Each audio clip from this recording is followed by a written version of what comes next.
तकरीबन 19 माह के तवील अरसे के बाद मुंबई महाराष्ट्र में कल से इबादतगाहें खुलने जा रही हैं। हुकूमत महाराष्ट्र ने कोरोना एसओपीज की बुनियाद पर इबादतगाहों को खोलने की इजाजत दी है। मसाजिद के दोबारा खोले जाने से मुसलमानों में खुशी की लहर दौड़ गई। मसाजिद में साफ सफाई और दवाओं के छिड़काव का काम जोरों पर है। तवील अरसे से बंदगाने खुदा मसाजिद में सरबसुजूद होने से महरूम थे। शुक्र है कि जिसका शिद्दत से मुसलमानों को इंतज़ार था कि मस्जिदें खुलें और दोबारा हमारे सजदे जो है मस्जिदों में हो, वो अब नौबत सामने आ गई। 7 तारीख से हुकूमत ने इसकी इजाज़त दे दी है ना। अब मुसलमानों को मस्जिद की कदर करनी चाहिए कि बंद होने पे क्या नुकसान हुए, उसका ख्याल करना चाहिए, मस्जिदों को आबाद करना चाहिए। और गवर्नमेंट ने जो SOPs दी है डिस्टेंस की और मेजॉरिटी कितनी होनी चाहिए, उसका बहुत ख़ास ख्याल रखना चाहिए ताकि हुकूमत का एतमाद बढ़े और आगे हमको इसकी आद रियायतें मिल सके। इससे सब मुसलमानों में बड़ी खुशी की लहर है, इसलिए कि हम लोग जिस कोरोना से डर के लोग आज घरों में छुपे बैठे हैं, अपने उस मालिक से, उस अल्लाह से, उस रब से, उस मालिक से दुआ करना चाहते हैं कि इस मुल्क से ये बीमारी ख़त्म हो। हम लोग जब इबादत करते हैं तो इबादत करने का मकसद ये है कि इंसान एक दूसरे के लिए दुआ करता है। जहाँ एक तरफ हम अपने रब को खुश करना चाहते हैं, एक मुसलमान के लिए उसका सबसे बड़ी बात यह है इबादत कि वो अपने अल्लाह के सामने सर झुकाए। सबसे बड़ी इबादत है हमारी, तमाम नेकियों के साथ साथ इबादत है नमाज का अदा करना। लेकिन हम इसके साथ साथ दुआ भी करेंगे कि हमारे मुल्क से बीमारी दूर हो। तो इसके लिए हमारे लिए एक अच्छा मौका है कि हम इन इबादत के ज़रिए से एक सही मैसेज हम लोगों तक पहुँचा सकते। बड़ी खुशी की बात है कि कल 7 तारीख से 7 अक्टूबर से इबादत गाहों के खोलने का ऑर्डर आ गया है। कुछ एहतियात बताई गई हैं कोरोना के सिलसिले की। हम इस पर अपनी खुशी का इजहार करते हैं, खैर मकदम करते हैं।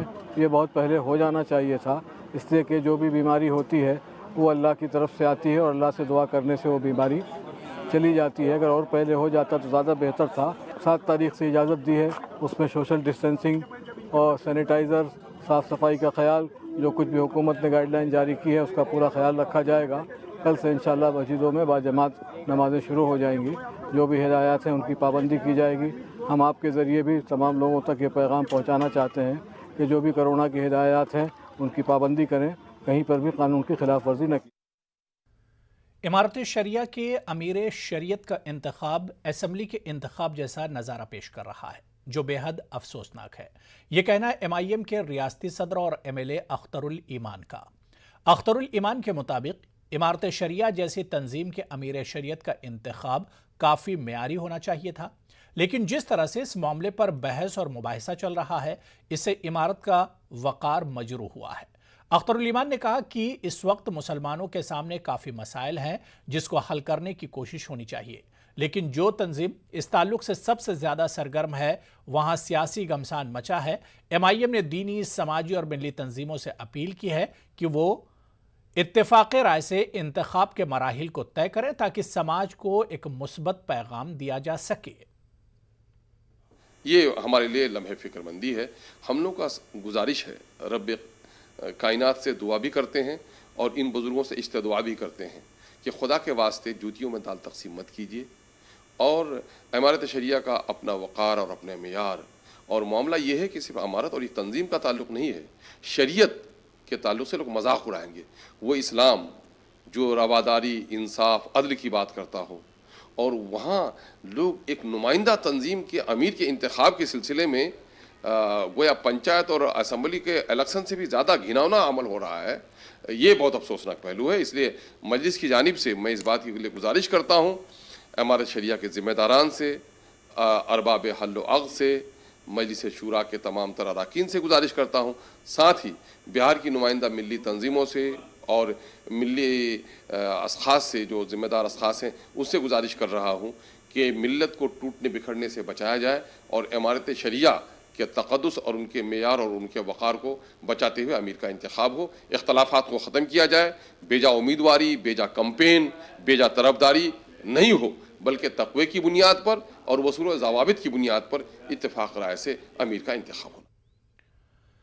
बिहार में मुसलमानों के दरमियान अभी सबसे बड़ी बहस इमारत शरिया बिहार के अमीर शरीयत का इंतखाब है। 9 अक्टूबर को अमीर शरीयत का इंतखाब कराने का ऐलान किया गया है, लेकिन अभी भी इस मौजू पर लगातार बहस जारी है। रुकन पार्लियामेंट और इमारत शरिया के मजलिस शूरा के मेंबर अहमद अशफाक करीम का कहना है कि इमारत शरिया की तारीख 100 साल पुरानी है और ये इदारा न सिर्फ बिहार में बल्कि पूरी दुनिया में मकबूल है। ऐसे में अमारत शरिया के मामले में गलत बयान देने से लोगों को परहेज करना चाहिए। अहमद अशफाक करीम अमीर शरीयत के इंतखाब के लिए बनाई गई 11 रुकनी कमेटी के कन्वीनर भी हैं। उनका कहना है कि ये कोशिश की जा रही है कि बगैर किसी तनाज़े और तफरीक के अमीर शरीयत का इंतखाब मुकम्मल हो। देखिए, इमारत शरिया एक बहुत ही सैकड़ों साल का पुराना अदारा है जो मुसलमानों के बीच पूरे बिहार, झारखंड और उड़ीसा, ये 3 स्टेट का और कहें कि बंगाल के भी इलाके को ये कवर करता है तो सही होगा। हज़रत मौलाना मोहम्मद वली रहमानी साहब रहमतुल्लाह अलैह के वफ़ात के बाद ये जगह खाली हो गई और इसको 3 महीने के अंदर इस जगह को पुर हो जाना चाहिए था। लेकिन जो कोरोना की सूरत हाल रही, लॉकडाउन था, एक जगह जमा होना 700-800 लोगों को, जो इसके वोटर होते हैं, जो इमारत शरिया चुनते हैं या बनाते हैं, उसको कहते हैं अरबाब हल अक़्द, वो वोटर होते हैं। तो तकरीबन 800 या 800 से ज़्यादा लोग मेंबर हैं।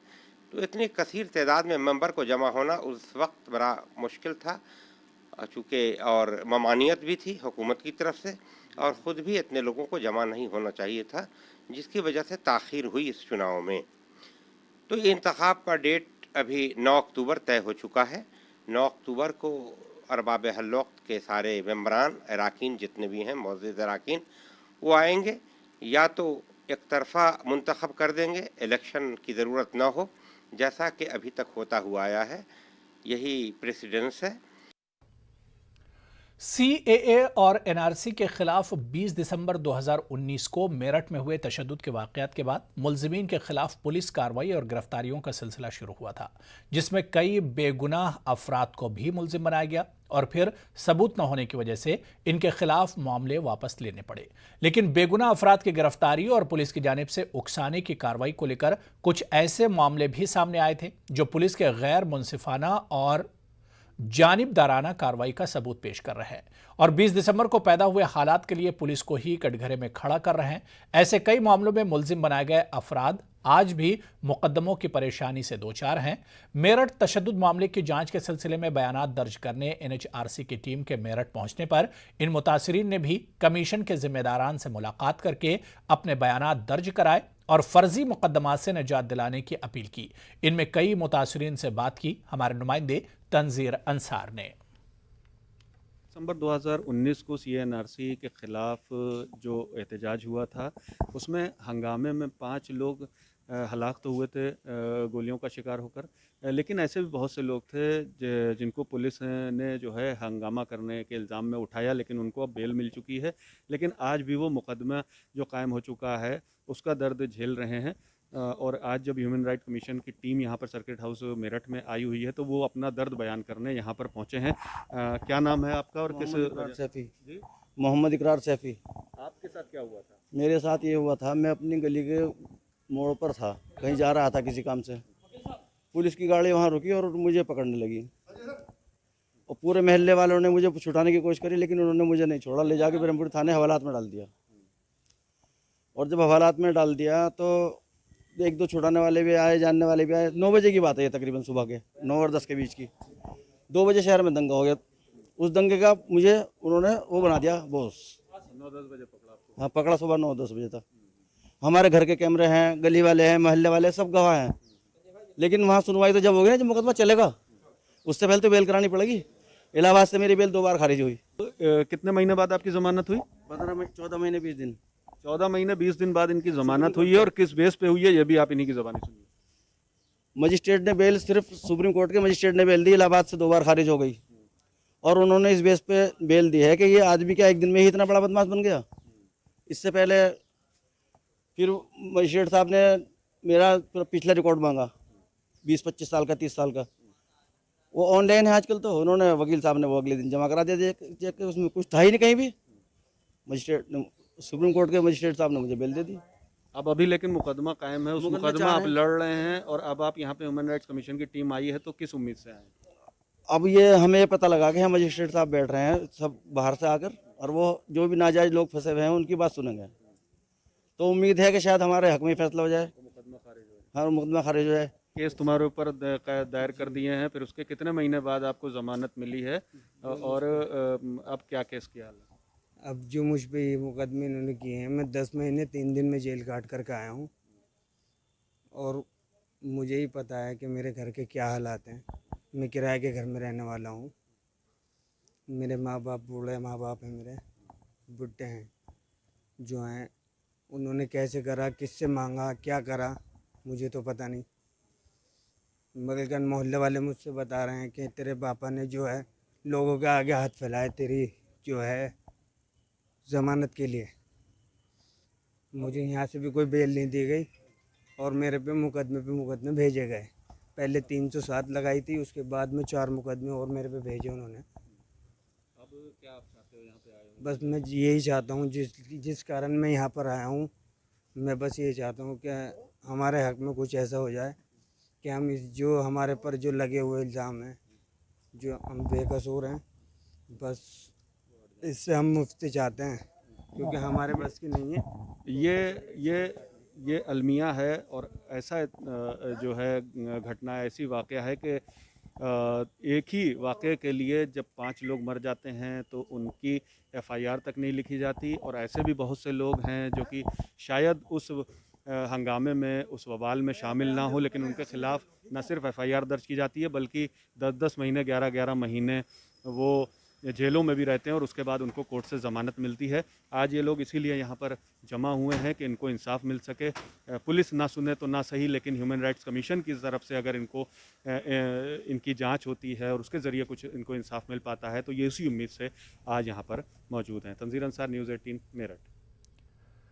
कश्मीर में शहरियों की हलाकतों के खिलाफ घंटाघर श्रीनगर में कैंडल मार्च निकाला गया। कुछ कारपोरेटरों और समाजी कारकुनों की तरफ से शुरू की गई। आखिर कब तक मुहिम के तहत ये मार्च निकाला गया? मुजाहिरीन ने पूछा आखिर कब यह हलाकतों का सिलसिला बंद होगा। एक एहतजाजी ने कहा कि मिलिटेंटों ने एक कश्मीरी पंडित का कत्ल नहीं किया बल्कि कश्मीरियत का कत्ल किया है, क्योंकि नामसायद हालात में भी बिंदरू साहब ने कश्मीर नहीं छोड़ा और लोगों की खिदमत करते रहे। आपने पहले भी देखा होगा कि आखिर कब तक जो हमने कैंपेन स्टार्ट की थी, जो ये किलिंग्स कश्मीर में, सिविलियन किलिंग्स हो या फोर्सेस की किलिंग हो या पुलिस ऑफिसर्स की किलिंग हो, ये इसके खिलाफ एक कैंपेन छिड़ी थी। Because if we see yesterday what happen, कश्मीरियत का कत्ल हुआ। बिंदरू साहब थे, वो एक एग्जाम्पल थे कश्मीरियत के, एक सिकुलर कश्मीर की एग्जाम्पल थी। Because when we C 90s में जब कश्मीरी पंडित्स को निकाला गया यहाँ से, एक बर्बरियत, वो जो माहौल था बर्बरियत का, बिंदरू साहब ने तब भी, इनके खून में कश्मीरियत थी, इन्होंने कश्मीर नहीं छोड़ा। वो क्यों? ये चाहते थे कि कश्मीरियों की खिदमत करें। और ये जो कत्ल इन्होंने किया है कल, ये खाली इन्होंने कश्मीरी पंडित का कत्ल नहीं किया है, पूरी कश्मीरियत का कत्ल किया है। हमारे दीन में भी ये वाज़िया लिख के है, अगर किसी कोई नाहक कत्ल होता है तो पूरी इंसानियत का कत्ल होता है।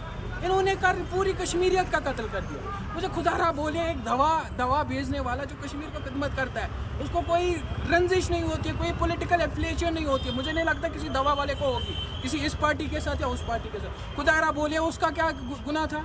एक सोमू वाले कश्मीरी को मारा, भाई उसका क्या गुनाह था?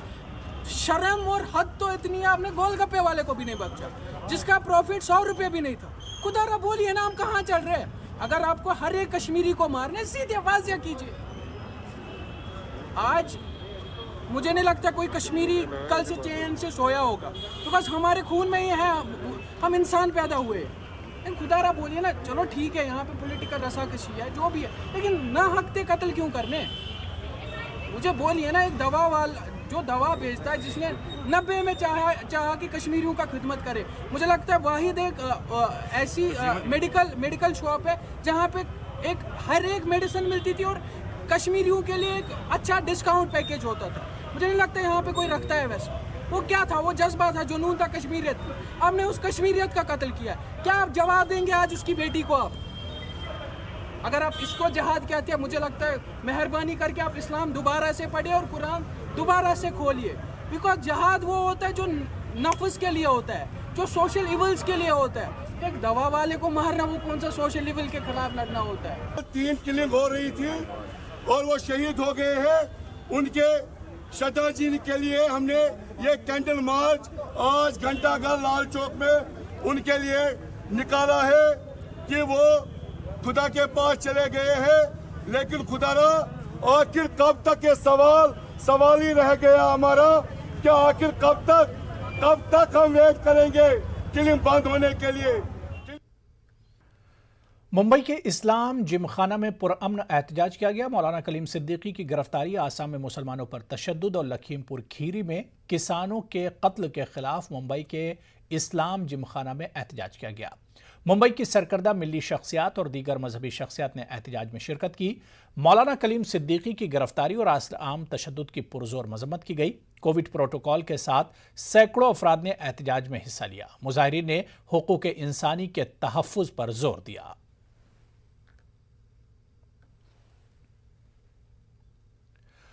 वजूद ज़न से है तस्वीर कायनात में रंग। जी हाँ, इस रंग को मजीद निखारने की ज़रूरत है। इसीलिए मुख्तलिफ सरकारें मुख्तलिफ महाज पर कोशिश करती नजर आई हैं ताकि मुख्तलिफ शोबों में औरतों की हिस्सेदारी को बढ़ाया जा सके। इसी ज़िम्न में यूपी के वज़ीर आला योगी आदित्यनाथ ने हालिया दिनों एक ऐलान किया है। क्या है वो ऐलान, देखिए इस रिपोर्ट में।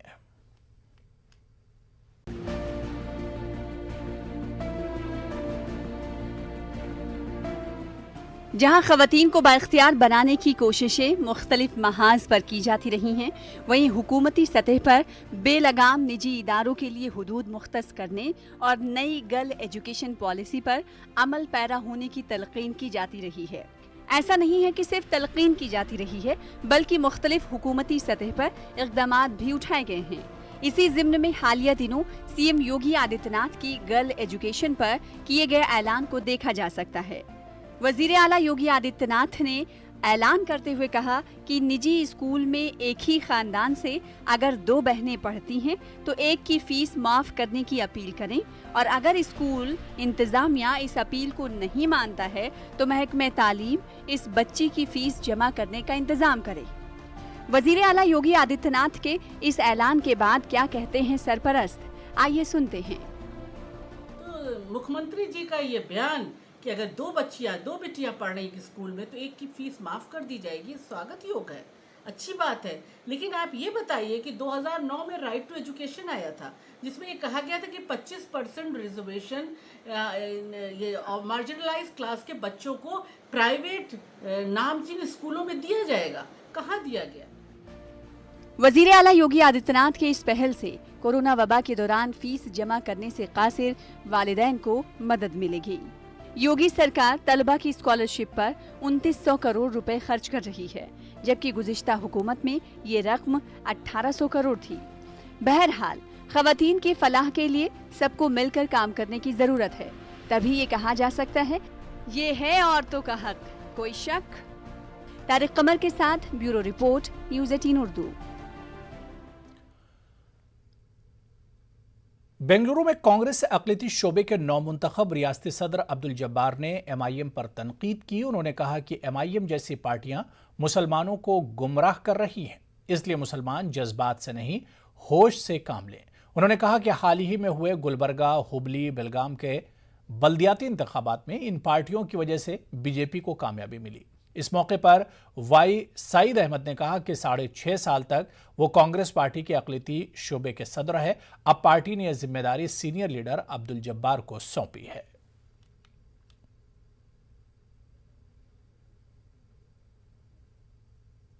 वाला नहीं है, जज्बात से तकलीफ होती है। दीवार को लात मारे तो पाँव हमारा तकलीफ होता सो, उसके वास्ते बाजू से जाने की आदत डाल लेना।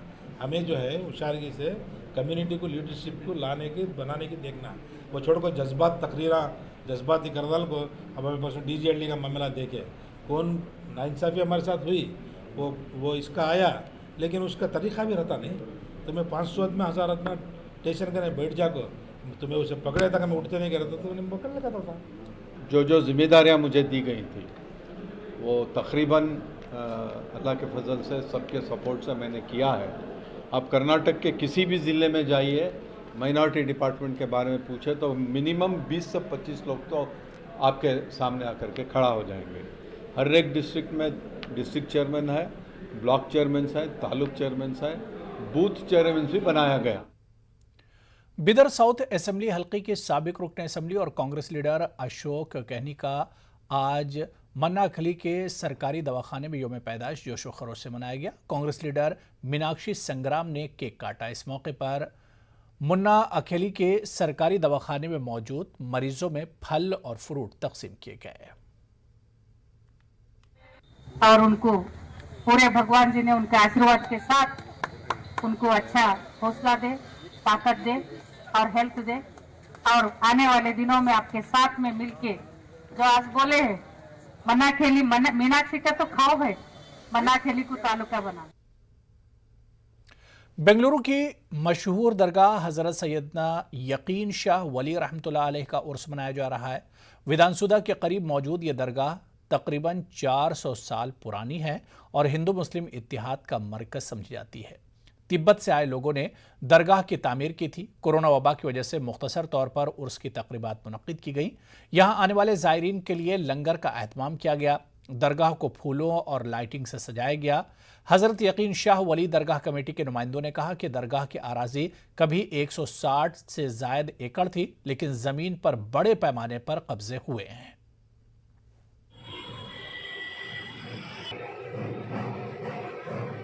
जगह अंदर है, अल्लाह का फजल, सब लोग हम लोग आराम से यहाँ काम करेंगे। काम कर कर यहाँ जो भी आएंगे मन्नत मांग के जाएंगे, वो 100% मन्नत पूरी हो जाएगी।